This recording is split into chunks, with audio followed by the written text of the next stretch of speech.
पढ़ाओ तो बच्चे को। रमन की गिनती आज उधमपुर शहर के अच्छे बिजनेसमैन में होने लगी थी, लेकिन रमन की ये दौलत खानदानी नहीं थी। कुछ समय पहले ही उसने अपनी किस्मत आजमाने के लिए घंटा घर के बाजार में एक छोटी सी दुकान खोली थी। किस्मत ने उसका साथ दिया और उसकी दुकान चलने लगी। कुछ ही सालों के भीतर अपनी एक छोटी सी दुकान को उसने बड़े शोरूम में बदला और फिर देखते ही देखते एक शोरूम से वो दो शोरूम का मालिक बन गया।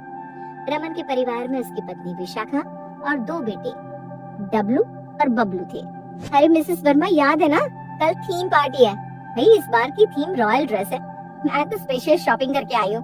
कल की पार्टी में आप मेरा स्वैग देखिएगा। बिल्कुल बिल्कुल मिसेस गुप्ता, आपके स्वैग के तो पूरे ग्रुप में चर्चे हैं। चलिए कल मिलते हैं फिर पार्टी में। मम्मा देखो ना, बबलू कब से टीवी पर कार्टून देख रहा है। इसे बोलो ना अब मुझे देखने दे। अरे तू जाकर दूसरे कमरे में देख लेना, मुझे डिस्टर्ब मत कर, मैं रील्स देख रही हूँ। मम्मा लो, मैंने रिमोट डब्लू को दे दिया। अब आप थोड़ी देर के लिए मुझे मोबाइल दे दो ना, मुझे गेम खेलना है। नहीं नहीं नहीं, अभी मैं बिजी हूँ, बाद में आना। दे दो ना मम्मा प्लीज। अरे क्यों शोर मचा रहे हो? ले जाओ, लेकिन शांति से बैठो, मुझे शोर नहीं चाहिए। मम्मा कल से मेरी यूनिट टेस्ट स्टार्ट हो रहा है। मैथ्स मुझसे पढ़ा नहीं जाता। आप इस स्कूल से मेरा नाम कटवा कर किसी और स्कूल में करवा दो ना। अरे डब्लू, किसी भी स्कूल में जाओ, मैथ्स तो तुम्हें पढ़ना ही पड़ेगा। स्कूल बदलने से मैथ्स से पीछा थोड़ी ना छूटेगा। देखो डब्लू बबलू, तुम मुझे अभी डिस्टर्ब मत करो। कल मुझे पार्टी में जाना है और अभी बहुत सारी तैयारी करनी बाकी है। लेकिन मम्मा मेरी टेस्ट की बिल्कुल भी तैयारी नहीं है। आप प्लीज हेल्प। एक बहुत इम्पोर्टेंट थीम पार्टी है जिसमें मुझे ही बेस्ट परफॉर्म करना है। इस पार्टी के लिए मैं पिछले कई दिनों से तैयारी कर रही हूँ। अब देखो, लास्ट मिनट में मुझे डिस्टर्ब करके तुम सारा मजा खराब मत करो ना बेटा। और तैयारी कराने के लिए तुम्हारी ट्यूशन टीचर है ना। प्लीज अपने स्कूल के जो भी डाउट होते हैं अपनी ट्यूशन मैम से पूछा करो। वैसे भी बेटा, एक दिन में तो कुछ तैयार होने से रहा। तुम्हें जितना आता है उतना कर लेना। कौन सा ये कुंभ का मेला है कि 12 साल में एक ही बार लगेगा। अरे साल में 6 टेस्ट होते हैं तुम्हारे। कोई बात नहीं, अगली बार अच्छा कर लेना। अरे मम्मा, ये तो 6 के 6 टेस्ट में फेल हो जाता है। इसके ऊपर कौन सा फर्क पड़ने वाला है। पिछले टेस्ट में भी 0 लाया था, इस बार भी 0 ही लेकर आएगा। अरे जाओ ना तुम दोनों, ये सब कहानी अपने ट्यूशन टीचर को सुनाया करो। उसे पैसे किस बात के देते हैं हम लोग। और हाँ, ये लो मोबाइल में गेम खेल लो और थोड़ी देर मुझे शांति से अपनी पार्टी की तैयारी करने दो। जाओ। विशाखा ने मोबाइल निकाल कर दिया तो डब्लू और बबलू में मोबाइल लेने की होड़ सी मच गई। चुपचाप जाकर पढ़ाई कर, मोबाइल पर गेम मैं खेलूंगा। अरे नहीं करनी मुझे पढ़ाई, तुम मोबाइल इधर दो, मुझे अपना पसंदीदा गेम खेलना है। दोनों बच्चों की मोबाइल के लिए होती खींचातानी के कारण विशाखा अपना काम नहीं कर पा रही थी और बार बार उसे डिस्टर्बेंस हो रहा था। आगे पहुंच तुम्हारे पापा को, आज तो इस मोबाइल की प्रॉब्लम का सोल्यूशन निकालना ही होगा। जब देखो तब ये घर जंग का मैदान बन जाता है। देखिए जी, दिन भर घर में मोबाइल को लेकर घमासान मचा रहता है। आप इनके लिए अलग मोबाइल क्यों नहीं ले देते? दिन भर ये दोनों मेरा मोबाइल लेकर बैठ जाते, ऊपर से मैं मोबाइल लूंगा का कलेश मचता है। सो अलग कितनी बार मेरे इम्पोर्टेंट कॉल पे वो मुझे कॉल कर रही थी और इन नालायकों ने गेम खेलने के चक्कर में मेरी उनसे बात ही नहीं करवाई। अच्छा चलो ठीक है, ऐसा करते हैं एक मोबाइल ले लेते हैं, उसमें ये दोनों आराम से अपना गेम खेलेंगे और तुम्हारा मोबाइल नहीं लेंगे तो तुम आराम से अपनी सहेलियों से बात भी कर पाओगी। पापा, मुझे ना अपना पर्सनल मोबाइल चाहिए। मैं मोबाइल इस डब्लू के साथ शेयर नहीं करने वाला। ये दिन भर बच्चों वाले गेम खेलता है, मुझे उन गेम्स में कोई इंटरेस्ट नहीं है। हाँ पापा, मैं भी नया मोबाइल बबलू को नहीं दूंगा। नया मोबाइल तो मेरे पास ही रहेगा। देख रहे हैं, अभी से इनका झगड़ा शुरू हो गया। एक मोबाइल लेने का मतलब झगड़े को और बढ़ावा देना। देखिए, आपने एक मोबाइल लिया ना तो दिन भर इन दोनों की तू मैं होती रहेगी। आप ऐसा करो, इन दोनों के लिए अलग अलग मोबाइल ले दो, कम से कम ये दिन रात की टेंशन तो खत्म होगी। अच्छा चलो ठीक है, दोनों के लिए अलग अलग मोबाइल ले लेते हैं। अब तो खुश हो दोनों। पापा प्लीज एप्पल का फोन लेंगे, फिर मैं अपने दोस्तों को दिखाकर जलाऊंगा, बहुत मजा आएगा। अरे नहीं, एप्पल का फोन 1 लाख रुपए का है, बच्चों के लिए नहीं होता वो। पापा मैं 12 साल का हो गया हूँ, मैं बच्चा थोड़ी ना हूँ, मुझे तो एप्पल ही चाहिए। और हाँ, उसके साथ ना मैं आईपॉड भी लूंगा। अरे दिला दीजिए ना बच्चों को, क्यों उनका मन दुखाते हैं? बच्चों के तो शौक होते हैं। और आजकल ना हर बच्चा एप्पल के फोन की ही जिद कर रहा है। बच्चे एप्पल से नीचे मानते ही नहीं, कह रही हूँ ना मैं। डब्ल्यू पढ़ाई लिखाई में पहले ही फिसलते थे। मोबाइल आ जाने के बाद तो उन्होंने किताब खोलकर देखना भी बंद कर दिया था। पिता रमन अपने बिजनेस में इतने व्यस्त थे कि उनके पास तो बच्चों के साथ बिताने के लिए समय ही नहीं था। और माँ विशाखा जब से 4 पैसे के आ गए थे, अपनी सहेलियों के साथ किटी और सोशल वर्क करके फोटो खिंचाने में बिजी थी। कहते हैं ना, नई नई दौलत सर चढ़कर बोलती है। जब से उनके हाथ में पैसा आया था, पैसे की गर्मी जैसे रमन और विशाखा से संभल ही नहीं रही थी। बच्चों की तरफ ध्यान देना उन्होंने बिल्कुल बंद कर दिया था। उनका ध्यान सिर्फ और सिर्फ अपने धन प्रदर्शन पर लगा हुआ था। कुछ दिन बाद स्कूल में, टैब्लो बेटा, सब बच्चे टेस्ट लिख रहे हैं और तुम ये डेस्क के नीचे क्यों झांक रहे हो? खड़े हो जाओ, दिखाओ क्या है तुम्हारे हाथ में। कुछ भी तो नहीं मैम, मेरा एग्जाम हो गया है इसलिए मैं नहीं लिख रहा हूँ। अच्छा दिखाओ अपनी एग्जाम शीट। टीचर डब्ल्यू की एग्जाम शीट देखती है जो बिल्कुल खाली थी। तुम्हारी शीट तो बिल्कुल ब्लैंक पड़ी हुई है, तुमने कुछ लिखा ही नहीं एग्जाम में और मुझसे झूठ बोल रहे हो कि तुम्हारा एग्जाम हो गया है। खड़े हो जाओ, जरा दिखाओ क्या था तुम्हारे हाथ में। टीचर डब्ल्यू की तलाशी लेती है तो उसे उसके पास से एक मोबाइल फोन मिलता है। Shame on you W, test की शीट पूरी ब्लैंक पड़ी हुई है और तुम मोबाइल में गेम खेल रहे हो। तुम्हें पता है ना स्कूल में मोबाइल फोन लाना अलाउड नहीं है। 8-9 साल के बच्चे को मोबाइल फोन दिया किसने? मैं अभी प्रिंसिपल मैम को बताती हूँ। मैम देखिए, इस डब्ल्यू की परफॉर्मेंस तो पहले ही खराब थी, अब ये स्कूल में मोबाइल लेकर भी आने लगा है। आज तो ये एग्जाम टाइम में बैठकर मोबाइल पर गेम खेल रहा था। अरे मोना टीचर, इसका बड़ा भाई बबलू है ना, उसकी भी सेम यही कंडीशन है। क्लास में सबसे पुअर परफॉर्मेंस है दोनों भाइयों की और बातचीत करने का तरीका ऐसा है जैसे कोई सड़क पर घूमने वाले गुंडे मवाली हो। पता नहीं इनके पेरेंट्स का ध्यान अपने बच्चों पर क्यों नहीं। क्या उन्हें नहीं दिखाई दे रहा उनके बच्चे क्या कर रहे हैं? एक बार इनके पेरेंट्स को बुलाकर वार्निंग दे देते हैं। इस तरह तो बाकी के बच्चों पर भी गलत इफेक्ट पड़ेगा, हमारे स्कूल की रेपुटेशन खराब होगी। अगर बाकी बच्चे भी ऐसा करेंगे तो क्या करेंगे हम? टीचर डब्ल्यू और बबलू की डायरी में नोट लिखकर भेजती है कि वो अपने बच्चों पर ध्यान दे और स्कूल में आकर टीचर से मिले।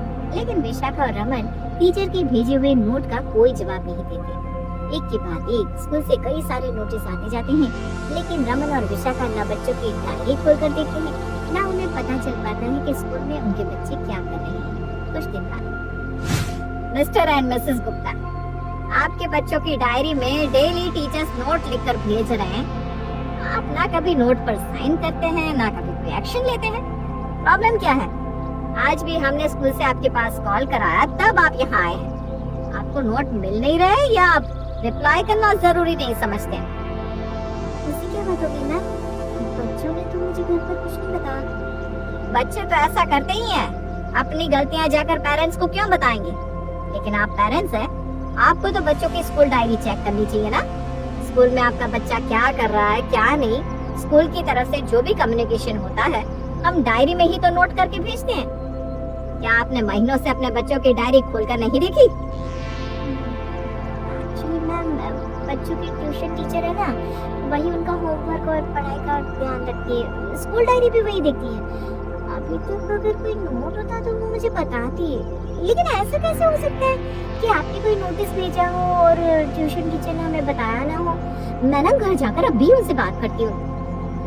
देखिए मिसेस गुप्ता, मेरी बात आपको सुनने में थोड़ी खराब जरूर लगेगी, लेकिन बच्चे आपने बच्चों का ट्यूशन लगाया है, ये आपकी इच्छा है। लेकिन सबसे पहली जिम्मेदारी तो आपकी बनती है ना कि आप कम से कम रोज अपने बच्चों की स्कूल डायरी खोलकर देखें। सबसे पहले आपके बच्चों की क्लास परफॉर्मेंस की बात करते हैं। क्लास में आपके दोनों बच्चे सबसे वर्स्ट परफॉर्मर हैं। और मार्क्स के बाद एक बार अगर छोड़ भी दे तो इन दोनों का ध्यान कभी क्लास में होता ही नहीं। पूरा टाइम ये अपने दोस्तों के साथ महंगे खिलौने और गेम्स के बारे में बातें करते रहते हैं। कोई एक टीचर नहीं, सारे टीचर्स आपके दोनों बेटों से परेशान हैं। इतना ही नहीं, आपके दोनों बच्चे स्कूल में मोबाइल फोन लेकर आते हैं। अब ये मत कहना कि आपको ये भी नहीं पता कि आपके बच्चों के पास मोबाइल फोन है। नहीं, मैं मोबाइल तो बच्चों को मैंने ही दिलवाया है, लेकिन मुझे ये नहीं पता था कि वो मोबाइल लेकर स्कूल आते हैं। आपके बच्चे अभी प्राइमरी स्कूल में और आपने उनके हाथ में मोबाइल थमा दिया। क्या लगता है छोटे छोटे बच्चों के हाथ में मोबाइल देने से उनकी पर्सनालिटी में, उनकी लाइफ में क्या अच्छा हो सकता है? एक छोटे बच्चे के हाथ से अगर आपको किताबें लेनी है ना, तो उसका सबसे अच्छा तरीका यही है कि आप उनके हाथ में मोबाइल फोन या वीडियो गेम थमा दीजिए। बच्चा किताब की तरफ देखेगा भी नहीं। और वही आपके बच्चों के साथ हो रहा है। आपने उनको इतनी सारी चीजें अवेलेबल करा दी कि अब वो पढ़ना ही नहीं चाहते। ऐसी बात नहीं है टीचर जी, आज के समय में ऐसा कौन सा बच्चा है जो मोबाइल या टीवी नहीं देख रहा। अंतर बस इतना है कि बाकी बच्चे पेरेंट्स का फोन यूज करते हैं और हमने उन्हें नया फोन खरीद कर दे दिया। इसमें कौन सी बड़ी बात। आप खरीद सकते हैं, इसका मतलब ये नहीं कि आप कल को उनके हाथ में गन भी पकड़ा देंगे। देखिए, आप समझने की कोशिश करिए। हमने आपके बच्चों से बात की है, जैसा कि उन दोनों ने बताया, वो अपना पूरा समय महंगे खिलौने, मोबाइल और वीडियो गेम खेलने में ही बिताते हैं। उसमें बच्चों की गलती नहीं है, आप उनके पेरेंट्स हैं। आपने ये सारी चीजें उन्हें अवेलेबल कराई है, तभी तो वो ये सब यूज कर रहे हैं।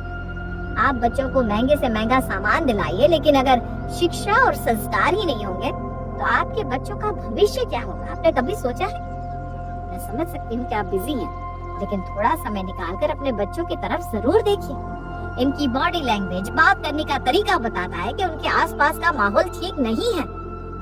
मेरा काम आपको अलर्ट करना था, बाकी आपकी मर्जी। और हाँ, अगर 2 महीने में बच्चों में कोई इम्प्रूवमेंट नहीं हुआ तो मुझे मजबूरन बच्चों को स्कूल से निकालना होगा। आपकी गलतियों की जिम्मेदारी स्कूल नहीं ले सकता। एक बच्चे की गलती से कई बच्चों पर असर पड़ता है। प्रिंसिपल से लंबा चौड़ा भाषण सुनने के बाद विशाखा और रमन काफी शर्मिंदगी महसूस कर रहे थे। अरे इतना खर्चा कर रहा हूँ इन दोनों पर, शहर के सबसे महंगे स्कूल में एडमिशन कराया, ये सोचकर कि जो हम अपने बचपन में ना पा सके वो हमारे बच्चों को मिले। लेकिन ये दोनों नालायक यहाँ भी मेरा नाम डुबा कर रख दिया। और तुम 5,000 रुपया महीना ट्यूशन फीस देती हो, कभी पलट कर देती भी हो कि तुम्हारे बच्चों को वो क्या पढ़ा रही है और क्या नहीं? आखिरी बार कब बात की थी इनकी टीचर से? काफी समय हो गया, मैं तो इनकी फीस भी बबलू को ही दे देती हूँ, इसीलिए टीचर से बात नहीं हो पाती। सोसाइटी की किटी में मुझे चेयरपर्सन बना रखा है ना, इतने काम होते हैं, मुझे समय ही नहीं मिल पाता कुछ करने के लिए। रमन विशाखा की बात सुनकर बहुत हैरान था। कॉल लगाओ इनके ट्यूशन टीचर को, बच्चों को इतने कम मार्क्स आए, उसने साल भर आखिर क्या पढ़ाया? हेलो मैम, मैं विशाखा बोल रही हूँ, डब्लू बबलू की मदर। अरे मैं तो खुद आपको कॉल करना चाह रही थी। आपने बच्चों को ट्यूशन क्यों हटा दिया? आपके बच्चे तो पहले से ही पढ़ाई में इतने वीक है। मैंने बच्चों को ट्यूशन कब हटाया? वो तो रोज ट्यूशन जा रहे हैं। अरे नहीं नहीं, आपको कुछ गलतफहमी हुई है। मुझे कोई गलतफहमी नहीं हुई। आपके बच्चे कई महीने पहले से ही ट्यूशन आना बंद कर चुके हैं। जब मैंने पूछा तो आपके बेटे डब्लू ने कहा कि मम्मी बोल रही है कि अब उन्हें घर पर ही पढ़ाया करेंगे, इसलिए वो ट्यूशन नहीं आएंगे। लेकिन मैं तो हर महीने आपको फीस भिजवा रही हूँ। मेरे पास कोई फीस नहीं आई। मेरे मोबाइल से सारा कॉन्टेक्ट डाटा लॉस्ट हो गया है, इसलिए मैं आपको कॉल नहीं कर पा रही थी, वरना मैं ये सब आपसे खुद पूछना चाहती थी। और फीस के बारे में आप अपने बच्चों से पूछिए। पिछले 4 महीने से मेरे पास कोई फीस नहीं आई है। घर पहुंचकर, बबलू बेटा, तुम लोग 4 महीने से ट्यूशन नहीं जा रहे हो, ये सच है? और अगर तुम ट्यूशन नहीं जाते हो तो 2 घंटे रहते कहाँ हो? वो पापा, हम लोग अपने दोस्तों के साथ पार्क में बैठकर फ्री फायर गेम खेलते हैं। हमने अपना YouTube चैनल भी बनाया है।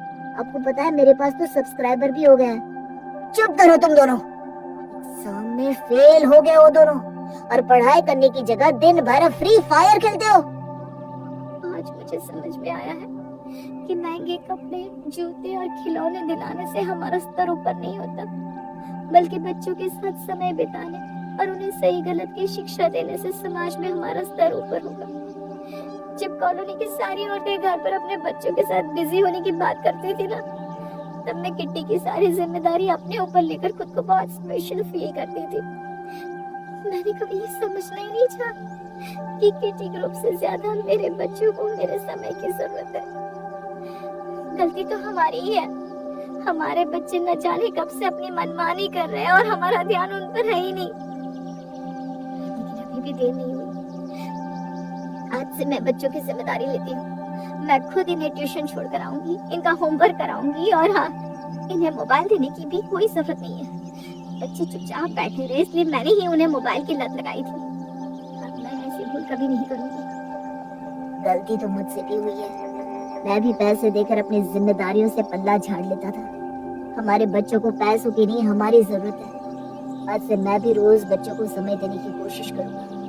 रमन और विशाखा के सख्त हो जाने से जल्द ही बच्चों में सुधार दिखाई देने लगा था। रमन और विशाखा को समझ में आ गया था कि बच्चों को महंगे सामान, कपड़े दिलाने से ज्यादा जरूरी है उनके साथ अच्छा समय बिताना और उन्हें समाज में रहने लायक बनाना। बच्चे हमारे हैं, इसलिए पहली जिम्मेदारी भी हमारी है। स्कूल, ट्यूशन, सबका रोल तो बाद में आता है। सबसे पहले अपने बच्चों के किसी भी कृत्य के जिम्मेदार हम